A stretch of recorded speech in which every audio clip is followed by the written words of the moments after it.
My name is Kathleen Summers. I'm an elder law and estate planning attorney with Summers and Associates, located in Acton, Massachusetts. Welcome to Older and Loving It, a program designed to address the legal and life concerns for seniors and their families. Staying in your own home is the overwhelming choice for most seniors. Often, however, seniors experience loneliness, particularly after a spouse or longtime companion dies. Additionally, their families may be worried about the senior's safety and push their loved ones to trade in their lifelong home for a more supervised living arrangement. There are, however, other options. There are many new products that have been introduced in the last several years that may reverse this trend and allow seniors to stay in their homes for a longer period of time, while helping to address these concerns. Many of these products focus on, among others, senior safety, improved remote health monitoring, and emergency notification. We are very fortunate to have as today's guest John Umina to discuss the technologies that are available to allow seniors to age in place safely. John is an entrepreneur with electronic engineering and business background. He has been involved in home entertainment and automation for the past 18 years.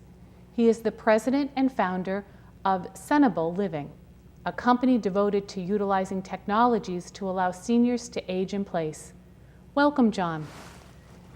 Let's start a little bit with how come you got into this area? What is it that brought you to trying to mirror or marry technology along with senior care? Well, there were kind of two things that got me into this. One is I've had to take care of my grandmother who had Alzheimer's.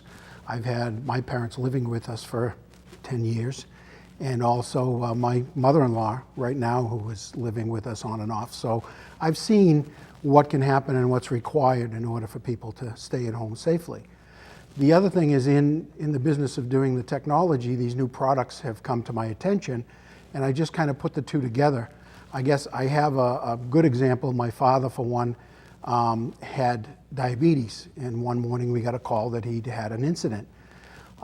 He made it through that incident, and when I was helping him with his readings, I found the reading was there, but he didn't do anything about it. So there are kind of two things happening. One is, he's older. Secondly, he has low sugar, so he wasn't thinking.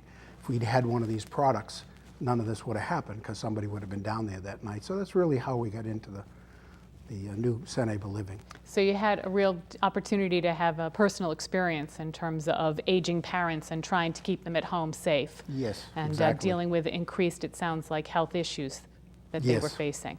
So tell me a little bit about what are some of the situations that seniors face that oftentimes bring the use of technology forward?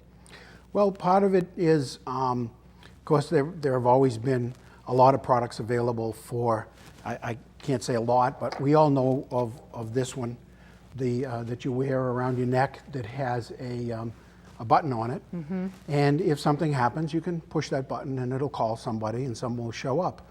Unfortunately, there are two things that have occurred with these. One is most people don't like to wear them.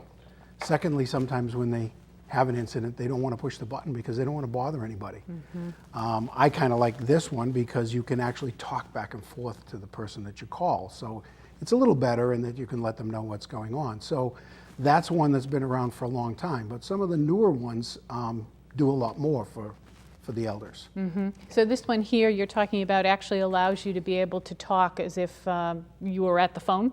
Yes. Okay. Right from where you are. Mm-hmm. If you had fallen or something like that, you would be able to now have a conversation with the dispatcher. To actually be able to communicate with someone. So how about some of the physical limitations or the environment, what that affects people that you see in terms of limitations for people being able to age at home? Well, there are a number of those. You have, depending on whether it might be a walker or a wheelchair or just impairment of not being able to walk very well. So you need wider door openings, wider hallways, maybe a ramp, and this is stairways, of course, where you have the electric chairs that will bring you up the stairs. So there are all of those things, and then there are simple things like a stairway or a little step under the that you have to step up on, and like we a have threshold. to, like a threshold, exactly. And we have to change the colors, and make them so that they're very obvious for somebody to see, so they don't end up tripping over these things. So simple things that people can do to help make the environment a little bit safer for someone who's trying to age in place. Yes, there are a number of simple things that they can do even if they don't have real impairments. And it seems like there's some other areas that people start running into, like meal preparation, transportation, things like that, that become barriers for them in terms of staying at home. Yes, of course, if you're in assisted living, those are the kind of things that are taken care of.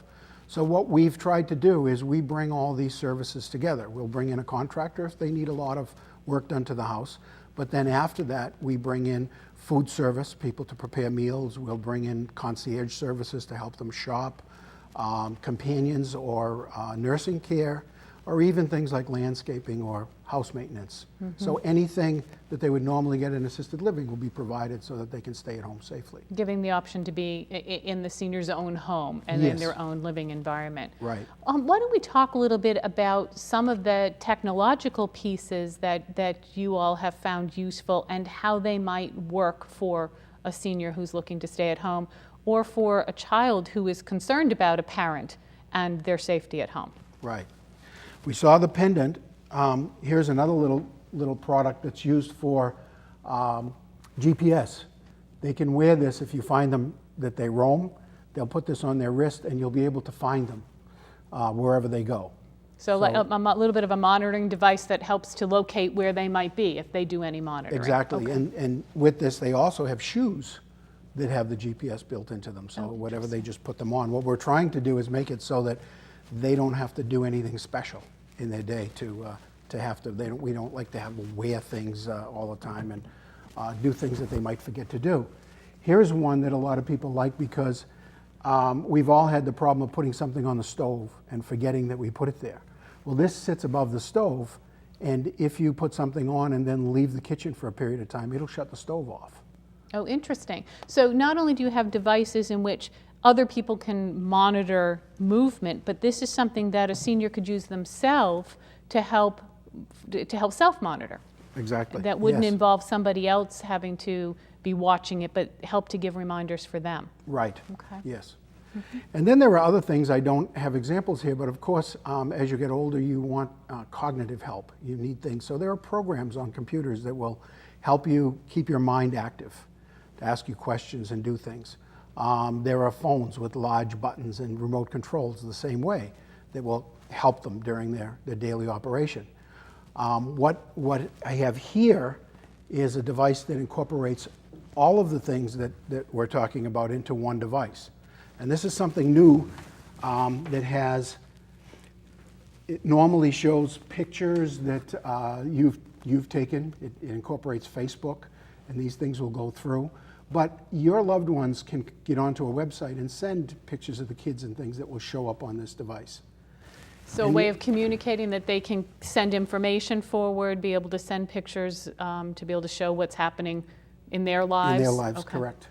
And so in the background, it's doing that they're seeing. But in the background, there are these motion sensors that are wireless that sit around the house. And what happens is if somebody is not moving for a period of time, it will call somebody. And if they're moving too much, we have this thing called excessive movement, which the doctors can use to diagnose problems with medication. All of this information is recorded here on the device, and you can log into a website remotely to see what's been going on. Along with that, you have you put these sensors on a door, and if they leave after a certain hour, or if they have left the house, you can be notified that they've left the house. There are sensors like this that will go on a bed, so you'll know if they got out of bed. Say it's still 11 o'clock and they're still in bed. Mm-hmm. You can put them on the refrigerator so that you'll know, if it's 2 o'clock in the afternoon, the refrigerator hasn't opened and there's a problem, they haven't eaten or something like that. So there are little things like that that don't require them to do anything special, and yet somebody will be notified if there's a problem. And how is someone notified, and how do you have control over who gets notified about this kind of information? You do. The family has full control over the operation of the device. It'll send them a text message, it'll call them, or it'll send them an email, whatever they want for the thing to happen. And it can call different people for different events. Okay, so it can be that it's just a child who might have access to what's happening with a parent and being able to monitor that, or to be able to actually hook it up to something like 911? Would you ever do that, or would it be? We don't do that with this. This is not a personal response system. This is strictly for the family to be able to monitor what's going on and help their parents live safely. If you were going to call an emergency service, you would use the pendant device or something like that that would directly respond to a 911. This calls the family or anybody you designate to call. Okay, so it really can be limited. So you can limit who has access to and who gets to share this information. You definitely limit that information. And so if it's something like a blood sugar level, you could have it call the nursing service to have somebody come out and help them. If it's just that someone hasn't been moving around for a period of time, it could call one of the children. And they could call back and say, "Ma, is there anything wrong? Or is everything okay?" So, and if there's no response, they could send somebody out.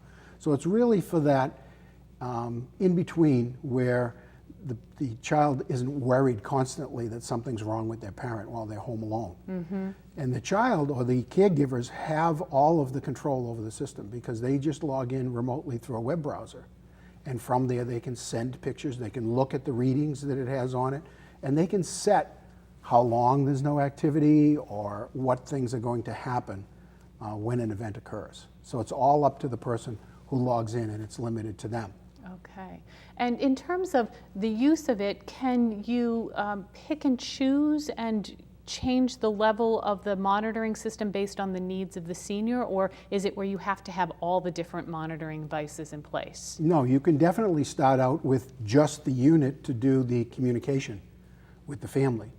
And then you can add things as you need them. For instance, it has a blood pressure cuff, which is a standard blood pressure cuff. You take your blood pressure the way you normally would, and it would use Bluetooth to send the readings to the device and record them. So again, you don't have to know. There is a sugar meter, and same thing. You take the reading like you normally would, and it would put it on the system, and that way you would know what was going on. And if it were out of range, then you would know to send somebody to do something. And does it also maintain this information if the senior wants to have a record of it to be able to share with a physician, or the children want to be able to share that with a physician for a follow-up? It definitely does keep it, and your physician can log into the system, while you're right there and look at the readings, or it actually is compatible with things like Google Health and stuff like that, so that you can keep a record in a central location. So the company's very progressive in that respect. They now have a medication device that you put the medication in, it dispenses it automatically, and then we'll call somebody if they haven't taken it. So it's a way of being able to make sure that someone's not only taking their medication, but taking it at the right time? Yes. And the right dosage, those kinds of things Right. as well? Somebody has to put in the dosage, and it dispenses it at the right time for them to take. Okay. So you can have either a family member help with that, if the individual can't do it themselves. VNA come in, sometimes the visiting nurse to be able to come Yes. in and fill something like that for Yeah, them? you can fill up different dispensers and have it for like 2 or 3 weeks, so that somebody just has to come and change the dispenser. So there's a lot of flexibility in that. Is there a monitoring system, as in a camera, on this type of thing as well? This does have a camera, but it's not for monitoring. It actually will allow you, and it's kind of neat because it's just a touch screen. You don't have to know how to use a computer for this to operate. It just has a thing here that says call Andrew, call Ed, and you touch the button and you're in a Skype conference with somebody. So you're able to see them if you choose to. See them and talk to them. And right. also then it sounds like the senior also would have the ability not to have the camera if they chose not to have Yes, a video you of can shut themselves. the camera off, correct. So keeping some privacy if they choose to from that perspective, and yet still allowing the monitoring to happen to That's make correct. sure that things Some go well. people do request cameras, then that can be done if they want them. But those can be limited through password entry to only the people that they want to see them. If someone thinks that they need that level of monitoring, they can do that if they want to. But this device does not get into that. It's just allows them to move around the house normally and only reports if there's some kind of an issue.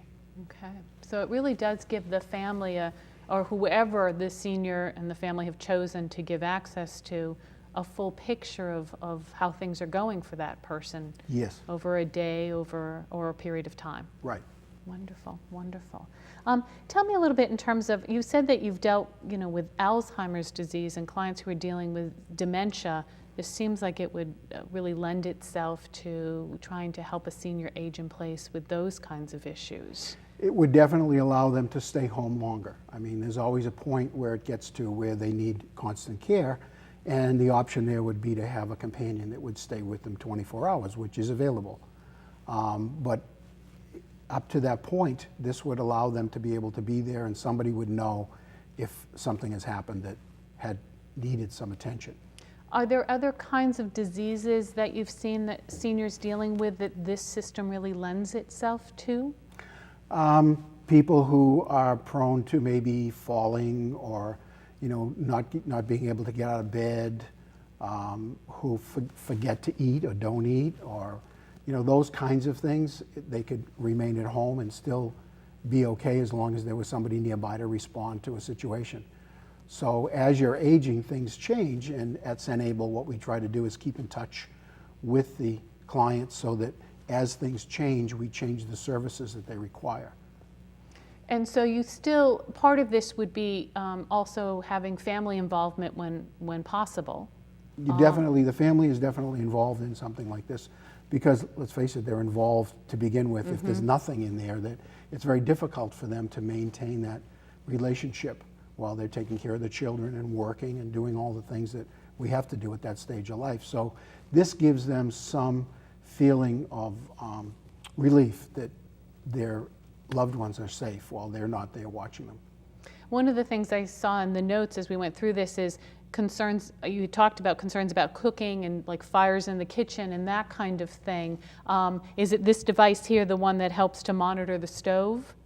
Yes, this one would monitor so they wouldn't forget to shut it off. If they get to the point where they can't cook anymore, then it would be possible to leave the stove off until somebody came in. There's two types of food service where somebody can come in and cook for the week in their kitchen, or they could have the meals delivered and just freeze them to use later. And does normal everyday range that someone may have in their kitchen, is that something that can be used with this kind of equipment, or do you need special electronic equipment in terms of refrigerator and stove and all of that kind of thing? No, a standard stove, they only work with electric stoves at this point, because that's what's recommended. They're safer for people to use. Okay, but they could use what they had and then it gets retrofitted to that to be Correct, able, yes, definitely. All right. And how about computer? What kind of computer equipment could someone, if they have their own, one of the things that of course is if you're not computer savvy, is this something that would hinder the use of this type of equipment?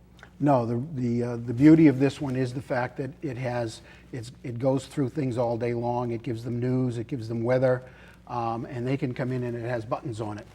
And so if somebody sends pictures, they can go in here and look at the pictures. They're right on the screen, and it leads them through without having to know how to use a computer, because there is no keyboard, there's no mouse with it. They can receive email from the children, and it's in large print so they can see it, and if they want, they can respond. It has an on-screen keyboard. So all of those things have been taken care of, that it's set up for a person who doesn't really know how to use a computer, and they don't have to do anything special. I mean, as you go through, there's a calendar in here that in this, the loved ones can, from their home and a web browser, put appointments on the calendar that will show up on the screen for today and tomorrow. So all the children can know what's happening. They can get news and weather on this coming over the internet. So they hit the screen and the weather comes up, or the daily news comes up. So all of the little things that are in here, there are games, there are brain teasers, there's the medication. Then we go over here and there are websites you can put on. It does caller ID, so it records all the calls that come in. And you can have things happen on the screen when a certain call comes in, like don't answer it, or this is Johnny calling, that kind of thing. There are smart home devices, so to speak, where you can have lights go on at night when they get out of bed, or have the lights outside go on and off, kind of thing. So it has that built into it. It has, I was going to go into, when you asked if it recorded things, there's wellness here. Now this is protected by a password, so even somebody at the screen has to put in a password in order to look at this, so nobody can walk in and look at their readings. Okay. So if you look at, there's blood pressure readings, that have been recorded, and you can see them right here on the screen. And it will record out of range readings that need some attention. And then there are, you can even send videos to it. So there's a number of things that are handled right in here, and normally it just sits here and goes through the pictures. Here's a picture of my wife and I that's on there. So it just goes through this so that they're connected to their children as well. Okay, and again, it's something that can be, it sounds like in terms of the rules that are set up for it, or the setup program itself can be tailored to the person's need. If they don't need that high level of monitoring, it can be tailored down, or you can bring it up to that level. Is that correct? That's right, and we can help them with that, or the children themselves, the caregivers, can do that on their own. Okay, it's very so easy. it's something that they're able to adjust as the need may require. Right, there's simple pull-down menus for them to operate it with. Or as an individual may, one of the things that we often hear with clients, of course, not only is the desire to stay at home, but then, a fear of maybe being involved in too much watching. How do you deal with that concern about, I don't want cameras on me, I'm concerned about that? Have you addressed that with clients? Well, we're very concerned about something like that because we know people don't want to be watched, and that's why in this device, like I said, they don't have to do anything different, and nobody knows anything unless there's an incident that's been programmed in that needs attention. So under normal circumstances, nobody's watching, nobody's doing anything. It's not like cameras are on at all times with the movement that's happening. It No. sounds, you set up specific rules just to find out if there's an issue. A need, right, there's an issue that needs attention. So nobody's watching them all the time, nobody's online looking at what's going on. They're on their own until something's needed. And the simple thing of the fall that you always hear, where somebody's stuck in their house for a few days because they fell down, they don't have to call anybody, and there are some times when you can't. If somebody passes out, they wouldn't be able to even push a button. So with this, after 15, 20 minutes, if that's the way you set the rule, somebody would be notified that there was no movement in the house. Now, is there special software that needs to be on the receiving end for the children to be able to use this, that they have to install on their systems, or special equipment that they need? Nothing special on their end, it's just a web browser. So it's just done through their Explorer or own computer? Firefox. Right. Okay. And they can then log in. Do you know if things like smartphones and things allow for login at this point? Yes, you can log in from a smartphone. So they really are able to check on what's happening if they need to, or be notified about what's happening on many different devices. They can definitely be notified because they'll get a text message or a call, and then they can even log in and check it if need be. And be able to see then what's happened Right. in terms of an incident. Wonderful. And in terms of getting more information about this, is there a place where people can go to see what kinds of devices are available, or what kinds of monitoring systems? Our website has a link into this. This happens to be GrandCare, but at senableliving.com, there is information about this. There are a couple of videos that they can see that explain it. And they can contact us from the website.